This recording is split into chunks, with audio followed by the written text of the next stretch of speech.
Good morning my dear student, कैसे हैं आप। उम्मीद करता हूं कि प्रीवियस लेक्चर आपने ज़रूर देखा होगा, क्योंकि प्रीवियस लेक्चर में हमने आपको फिजिकल क्वांटिटीज़ के बारे में बताया था।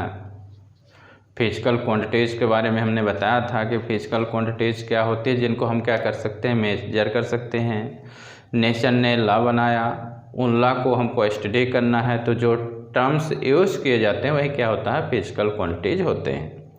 तो आज आपका जो अगला लेक्चर है रिलेटेड टू यूनिट है, और सिस्टम ऑफ यूनिट पहले जो बताएंगे कि जो सबसे ज़्यादा जो प्रचलित है सिस्टम ऑफ यूनिट कितने होते हैं, 4 होते हैं, उनके बारे में बताएंगे, और फिर प्रैक्टिकल यूनिट के बारे में बताएंगे। तो मेरा नाम है राकेश कुमार विश्वकर्मा, और इस छोटे से चैनल फिजिक्स सब बाय राकेश सर में आपका स्वागत है।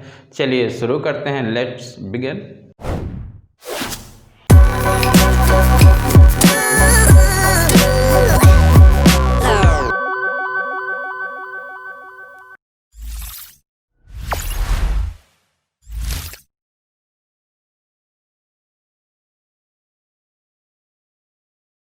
सबसे पहले हम क्या ले रहे हैं, सिस्टम ऑफ यूनिट। क्या ले रहे हैं सबसे पहले, सिस्टम ऑफ यूनिट।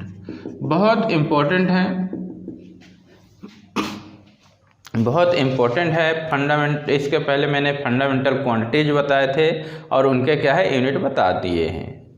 यहाँ पे सिस्टम ऑफ जो यूनिट होते कितने होते, 4 होते। कितनी होती हैं सिस्टम ऑफ यूनिट, 4 होती हैं। कितनी होती है, 4 होती हैं। MKS, CGS, FPS, और 4th होता है SI। क्या होता है, SI। SI का मतलब है सिस्टम इंटरनेशनल होता है, सिस्टम इंटरनेशनल होता है। S का मतलब हो गया सिस्टम, और I का मतलब क्या हो गया, इंटरनेशनल हो गया। सिस्टम इंटरनेशनल कहलाता है, ठीक है। यूनिट ये MKS का मॉडिफाई होता है, ये SI MKS का मॉडिफाई होता है। कुल मिला के MKS और SI क्या होते हैं, सेम होते हैं। बस ये दिमाग में आप रखिए, MKS और SI क्या होते हैं, सेम यूनिट होते हैं। तो यहाँ पे देखिए हम क्या ले रहे हैं, सिस्टम ले लिए, टेबल से हम बना रहे हैं आपको unit of length, unit of mass और यूनिट ऑफ सेकंड। ये टेबल आपको बिल्कुल लर्न कर लेना है अच्छे से। हमारे कितने होते हैं, MKS,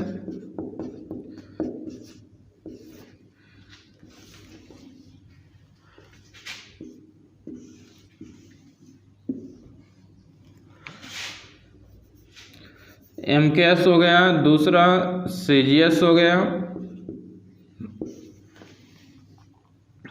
third FPS, 4th SI। चलिए देखते हैं unit of length, unit of mass और यूनिट ऑफ सेकंड किनके आपको बताना है। सिस्टम ऑफ यूनिट में सबसे ज़्यादा यही प्रचलित हैं, इनको आपको बिल्कुल दिमाग में बैठा लेना है। और जो फंडामेंटल क्वांटिटीज आपको 7 बताई गई हैं, उनके जो यूनिट्स होती हैं उनको भी दिमाग में बैठा लेना है, क्या क्या है। उसी बेसिस में आपका आगे सिलेबस रन होगा, अदरवाइज नहीं बनेगा आपसे। अब unit of length, length mass time, length mass time के फॉर्म में चलेगा। तो यूनिट ऑफ लेंथ, MKS में unit of length M means metre, M means metre, यानी लेंथ की यूनिट MKS में क्या होते हैं, यूनिट होती है। लेंथ के यूनिट MKS में क्या यूज करेंगे, मीटर। मास की यूनिट MKS में K means kilogram, K means kilogram. Unit of mass क्या यूज करोगे MKS में, kilogram. Unit of time, unit of time, time का क्या यूज होगा, सेकंड।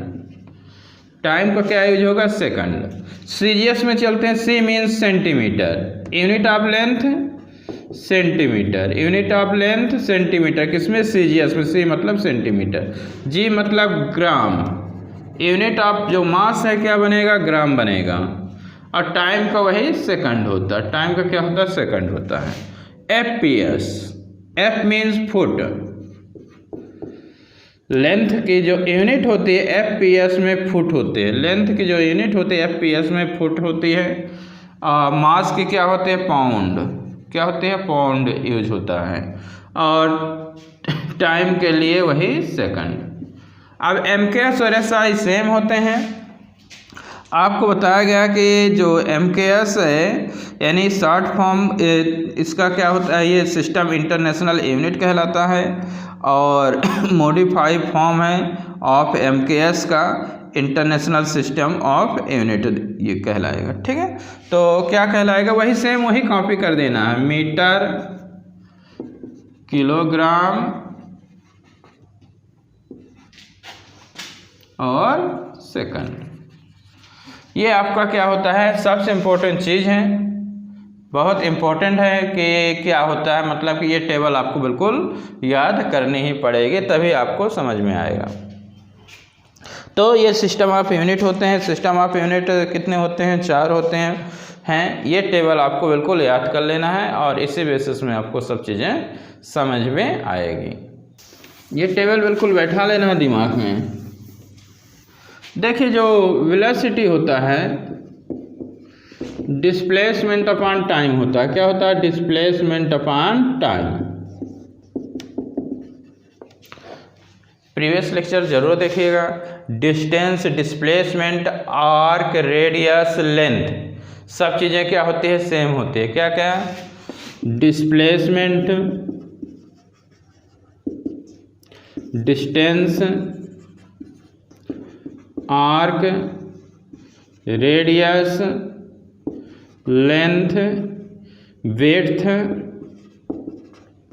हाइट, ये सब क्या होती हैं? लेंथ ही होती हैं। क्या होती हैं? ये सब क्या कहलाती है? लेंथ ही कहलाती हैं। और लेंथ की जो SI यूनिट होती है क्या होते हैं? मीटर। तो देखिए, डिस्प्लेसमेंट यानी लेंथ हुआ। हम SI की बात करें, SI में हम वेलोसिटी को रिप्रेजेंट करें कि यूनिट क्या होगी?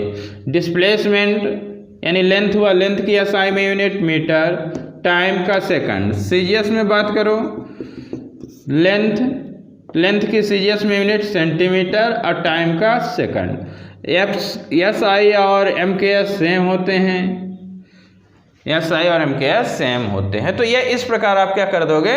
डिफाइन करो। डिस्प्लेसमेंट है, डिस्प्लेसमेंट मीन्स लेंथ, लेंथ का CGS में क्या लिखते हैं? सेंटीमीटर, और टाइम का वही रहता है तो सेंटीमीटर पर सेकंड। तो इस प्रकार आप क्या कर सकते हैं? डिफाइन कर सकते हैं। तो थोड़ा सा लेक्चर प्रीवियस जरूर देख लीजिएगा कि क्योंकि वहाँ पे 7 फंडामेंटल क्वांटिटीज हैं, वहाँ पे उनके बताए गए हैं। और यहाँ पे ये जो आपका सिस्टम ऑफ यूनिट था उसको भी दिमाग में बैठा लीजिए, तो पूरा अच्छे से आपको समझ में सब कुछ आएगा। तो अब कुछ प्रैक्टिकल यूनिट हैं, उनमें चलते हैं। तो देखिए आगे,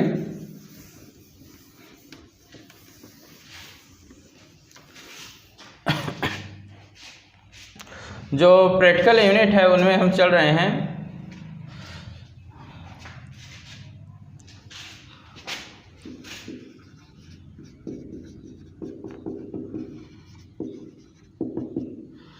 सम प्रैक्टिकल यूनिट में एक तो बहुत छोटी डिस्टेंस के लिए होता है, फॉर वेरी स्मॉल डिस्टेंस। पहले हम किसके लिए बात कर रहे हैं? स्मॉल डिस्टेंस की बात कर रहे हैं। इनकी आपको वैल्यू याद रखना है, किसका कितने के इक्वल होता है, वही यूजेस आपका आगे आता है। ठीक है, तो सबसे पहले जो बहुत स्मॉल होते हैं, एटॉमिक स्ट्रक्चर से संबंधित माइक्रो ऑर्गेनिज्म, वेवलेंथ, ये सब न्यूक्लियर साइज, ये सब रिप्रेजेंट करने के लिए जिस यूनिट का यूज करते हैं उस यूनिट के बारे में हम क्या कर रहे हैं? आपसे बात कर रहे हैं, डिस्कस कर रहे हैं। तो देखिए,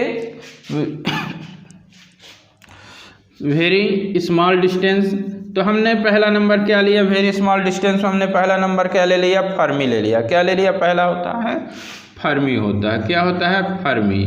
ये बहुत कैसी यूनिट कहलाएगी? ये स्मॉलेस्ट कहलाएगी, मतलब कि बहुत जो छोटी डिस्टेंस के लिए यूज होता है। अब इसका यूज क्या होता है? किसके लिए होता है? टू एक्सप्रेस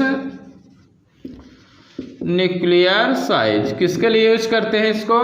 न्यूक्लियर साइज को एक्सप्रेस करने के लिए इस यूनिट का यूज करते हैं। किसको? न्यूक्लियर साइज को। इसको स्मॉल एफ से रिप्रेजेंट करते हैं। किससे? स्मॉल एफ से। तो 1 Fermi, F means Fermi, small F से रिप्रेजेंट करते हैं। 1 फर्मी इक्वल 10⁻⁻15 मीटर। कितना होता है? 10⁻⁻15 मीटर होता है। कितना होता है? यानी 1 फर्मी 10⁻⁻15 मीटर होता है। अब है एंगस्ट्रॉम।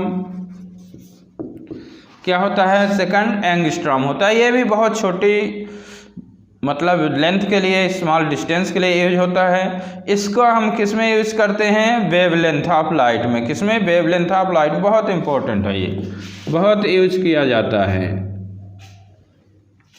किसके लिए यूज करते हैं? वेवलेंथ ऑफ लाइट में इसका क्या करते हैं? यूज करते हैं।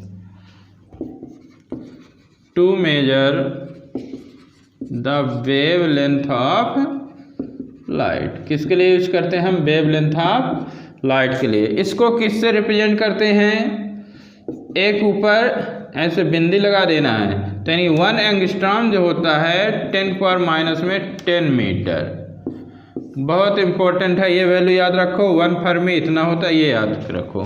यानी एंगस्ट्रॉम का यूज किसके लिए करते हैं? वेवलेंथ ऑफ लाइट को मेजर करने के लिए क्या करते हैं? यहाँ पर यूज करते हैं। तो इतना लिखिए। फिर इसके बाद हम क्या लेते हैं? आगे देखिए।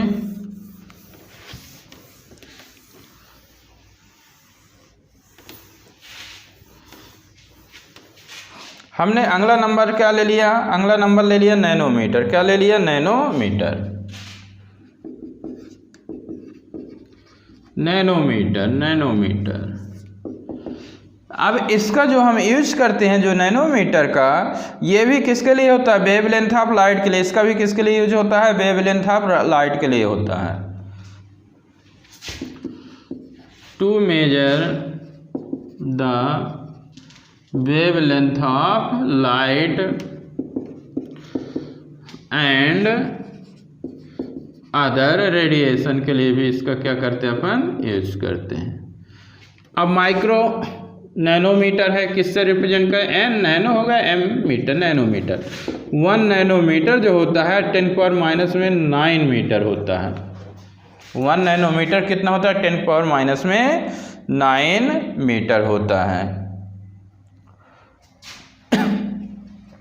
और एंगस्ट्रॉम में कितना आ जाएगा? 10 एंगस्ट्रॉम आ जाएगा। अब फोर्थ जो होता है माइक्रोन होता है। क्या होता है? माइक्रोन। आपका एंगस्ट्रॉम, माइक्रोन, इनको तो वैल्यू आपको रट ही लेना है। क्या लेना है? रट लेना है मेरे को, कितनी वैल्यू होती है। तो इसका यूज करते हैं small thickness and size of micro organism.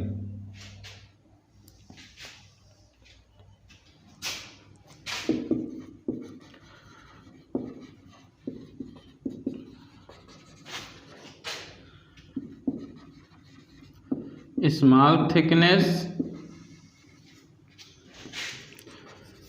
And size of micro organism in biology. तो बहुत स्मॉल, जो एक्सट्रीमली जो स्मॉल थिकनेस होगा, extremely small thickness and size of micro organism in biology होगा, उसको हम क्या कहते हैं? माइक्रोन कहते हैं। और जो माइक्रोन है उसको किससे रिप्रेजेंट करते हैं? म्यू से रिप्रेजेंट करते हैं। किससे? म्यू अथवा म्यू एम से रिप्रेजेंट करते हैं। तो 1 जो माइक्रोन होता है 10⁻⁶ मीटर होता है। म्यू एम यानी माइक्रोन, या म्यू भी किसी किसी बुक में म्यू भी दिया है, अलग अलग बुकों में अलग अलग प्रकार शो किया है। तो म्यू एम माइक्रो ऑर्गेनिज्म के लिए इसका क्या करते हैं? यूज करते हैं। तो ये आपका किसके लिए हो गया? स्मॉल थिकनेस के लिए हो गया। स्मॉल थिकनेस के लिए आपको क्या? फर्मी, 1 फर्मी 10⁻⁻15 मीटर रट लो। 1 fermi 10⁻⁻15 metre. Angstrom, 1 angstrom 10⁻⁻10 metre. 1 nanometre 10⁻⁹ metre और 1 माइक्रोन 10⁻⁶ मीटर। ये आपको वैल्यू याद रखना है, क्योंकि जब न्यूमेरिकल आप कैलकुलेट करोगे तो एंगस्ट्रॉम और माइक्रोन सबसे ज़्यादा यूज होता है। एंगस्ट्रॉम एंड माइक्रोन सबसे ज़्यादा यूज होता है, तो इनको बिल्कुल कॉन्सेप्ट दिमाग में बैठाए रहना। अब हम लॉन्ग डिस्टेंस के लिए लेंगे, किसके लिए लेंगे? लॉन्ग डिस्टेंस के लिए। तो लॉन्ग डिस्टेंस के लिए हम चल रहे हैं लॉन्ग डिस्टेंस में पहला नंबर हम एस्ट्रोनॉमिकल यूनिट की बात कर रहे हैं। किसकी बात कर रहे हैं? एस्ट्रोनॉमिकल यूनिट की। यहाँ पे 3 होते हैं, ये कितने होते हैं हमारे? 3 होते हैं। एस्ट्रोनॉमिकल यूनिट, लाइट ईयर और थर्ड क्या होता है? पारसेक होता है। क्या होता है? पारसेक। तो एस्ट्रोनॉमिकल यूनिट, इसको AU से रिप्रेजेंट करते हैं जनरली। तो ये क्या होता है? एवरेज डिस्टेंस होता है। क्या होता है? एवरेज डिस्टेंस होता है किनके बीच? अर्थ एंड सन के बीच। किनके बीच का एवरेज डिस्टेंस होता है? अर्थ एंड सन के बीच का average distance between earth and sun. जो एवरेज डिस्टेंस होती है बिटवीन अर्थ एंड सन, उसी को हम क्या कहते हैं? एस्ट्रोनॉमिकल यूनिट कहते हैं, एवरेज को। तो एस्ट्रोनॉमिकल यूनिट, इसकी वैल्यू जो होती है AU से रिप्रेजेंट करते हैं 1.496 10⁻11 मीटर होती है। कितनी होती है? 1.496 10⁻11 मीटर होती है। ये क्या होते हैं? आपके एस्ट्रोनॉमिकल यूनिट होती हैं। Second, light year. क्या होती है? लाइट ईयर होती है।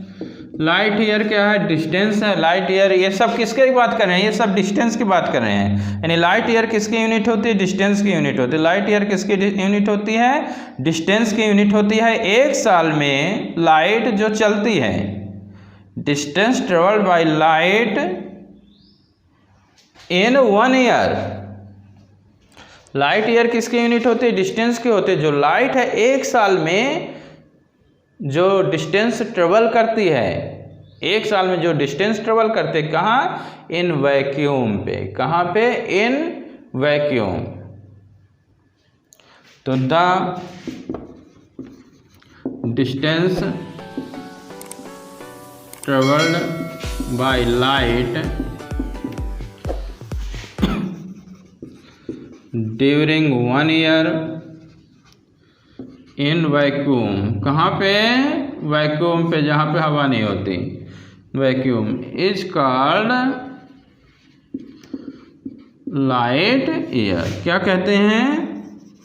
लाइट ईयर कहते हैं। क्या कहते हैं? लाइट ईयर कहते हैं। दिख रहा कि नहीं दिख रहा? क्या कहा जाता है?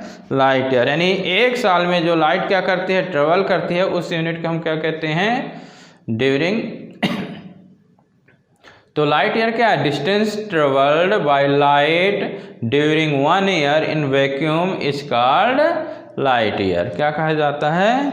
लाइट ईयर कहते हैं। एक साल में जो लाइट डिस्टेंस ट्रेवल करती है। लाइट किसकी यूनिट होती है? डिस्टेंस की। LY से क्या करते हैं? रिप्रेजेंट करते हैं।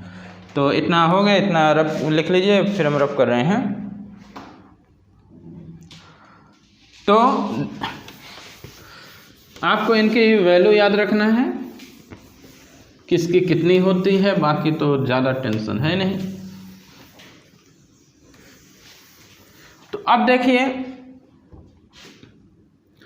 जो लाइट ईयर है,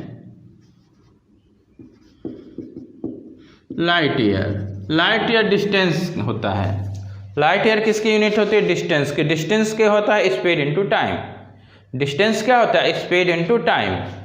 तो speed of light into time. Light year किसकी यूनिट है? डिस्टेंस की यूनिट है। डिस्टेंस क्या होता है? स्पीड इनटू टाइम होता है।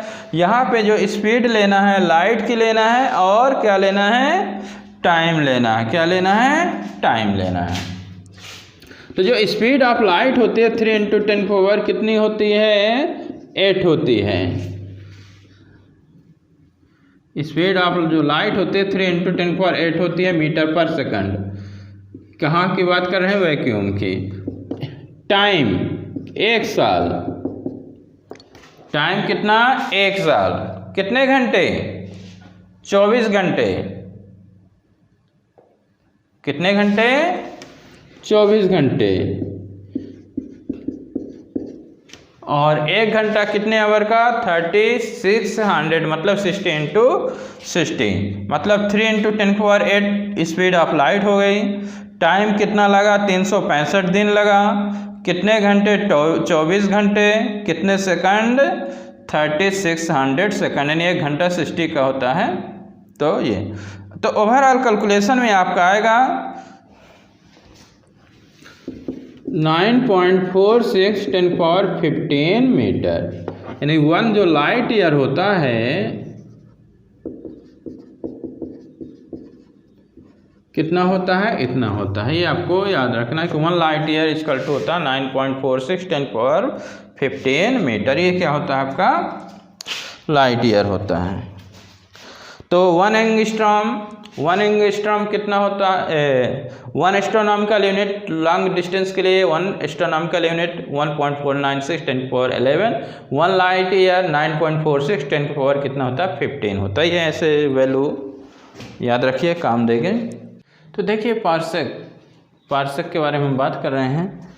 तो पार्सेक पूरा नाम होता है पैरालैक्टिक सेकंड। क्या पूरा नाम होता है? पैरालैक्टिक सेकंड। अब देखिए इसको समझिए। सन है और ये अर्थ है, ये आर्क है। तो सन और अर्थ का जो ये मेन हुआ, सन और अर्थ का जो मेन डिस्टेंस होगा, सन और अर्थ का जो मेन डिस्टेंस होगा कितना? एस्ट्रोनॉमिकल जो मेन डिस्टेंस या average distance between sun and earth है, कितना बताया गया? 1.49 10⁻11। तो ये जो होता है मेन डिस्टेंस या average distance between sun and earth, तो ये किसी पॉइंट में 1 सेकंड का, कितने सेकंड का एंगल बनाता है? एंगल 1 सेकंड का बनाता है। कितने सेकंड का एंगल बनाता है? 1 सेकंड का।